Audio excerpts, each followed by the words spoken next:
We are conditioned to think building a successful company means launching a viral product, raising venture capital, or running a trendy startup that looks incredible on Instagram.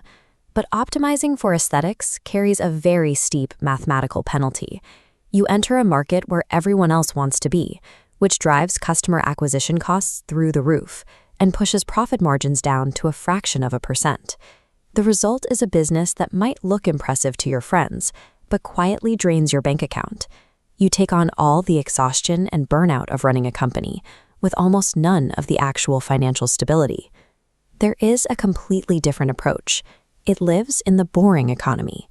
These businesses ignore digital trends entirely. They don't invent new consumer products.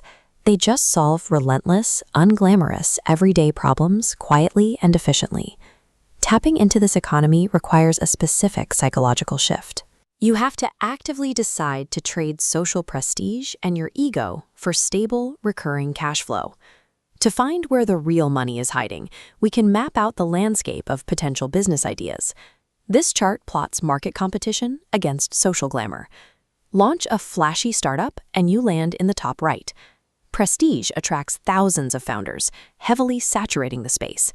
But in the bottom left boring economy, zero prestige means zero competition. It's wide open space. The challenge in this quadrant isn't finding customers who will pay you. The obstacle is matching the right unsexy business model to the specific resources you actually have. Success in the boring economy doesn't care about following your passion. It is a strictly analytical exercise in weighing capital against sweat. We can divide the boring economy into two distinct categories. The first is what we call the asset plays. This matrix shows the breakdown. Asset plays sit in the intersection of high upfront capital and low active management.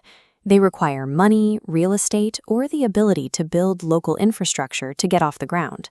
Look at a seemingly empty paved lot in a highly congested city like Delhi, Mumbai, or Bengaluru. When converted into a paid parking facility, that raw geography solves an acute daily problem. The math is incredibly straightforward. You don't manufacture a product. You hold zero physical inventory. You are simply monetizing the space itself. The exact same principle applies to commercial storage spaces and warehousing. The demand is relentless. Local businesses constantly need overflow space for excess inventory. Students need places to drop items between semesters, and families rotate seasonal goods. That demand runs 24 hours a day. A third major asset play is localized water purification and supply networks, servicing apartment complexes, restaurants, and corporate offices. Building this kind of physical infrastructure requires a grueling, expensive initial setup. But once the pipes are laid and the systems are running, it functions as a standalone utility. It generates revenue independent of how you spend your time. That is the trade-off of the asset play. You face massive financial barriers to entry, but your reward is geographically protected, passive income. But what if you are starting from zero? If you don't have land or family wealth, you have to look at the second category, the hustle place. On our matrix, this moves us to the opposite corner. You need almost zero startup capital, but you will pay for that with extreme active management, overseeing blue-collar labor and high-friction logistics. A prime example is commercial and residential pest control. Infestations are a localized biological reality. When cockroaches or rodents get into a commercial kitchen or an office building, the structural problem is rarely solved permanently. It requires scheduled, ongoing treatment, guaranteeing a lifetime customer loop. Then there is scrap and waste collection, handling the disposal needs of large corporations and individual consumers. The margin mechanics in the scrap industry are incredibly strong.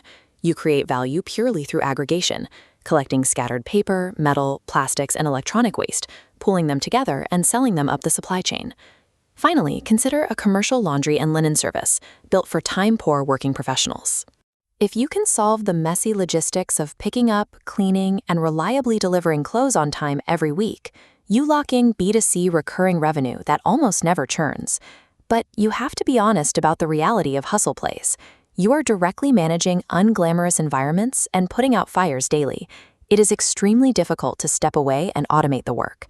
However, by taking on society's dirty work, you completely bypass the brutal digital competition that destroys most startups. The profound social stigma is your protective moat. Selecting between these two paths requires a brutal, objective audit of where you currently stand. This flowchart maps out the strategy. The very first question you have to answer is, do you have significant upfront capital or access to underutilized land?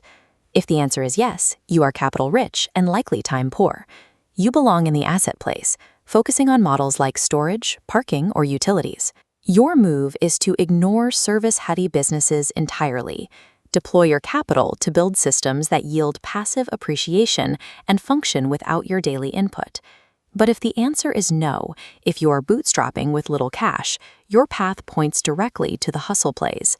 Here, you must aggressively trade your physical sweat, your time, and your ego to bypass the market gatekeepers and generate rapid cash flow. When businesses in unsexy industries fail, it is rarely due to a lack of local demand.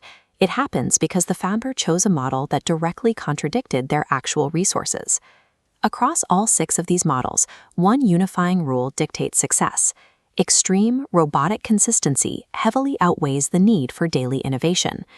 A trend-following startup might explode in popularity for 18 months before collapsing when an algorithm changes. A mundane utility business just keeps collecting payments, month after month, decade after decade. The day-to-day reality of building wealth is rarely an exciting or glamorous process.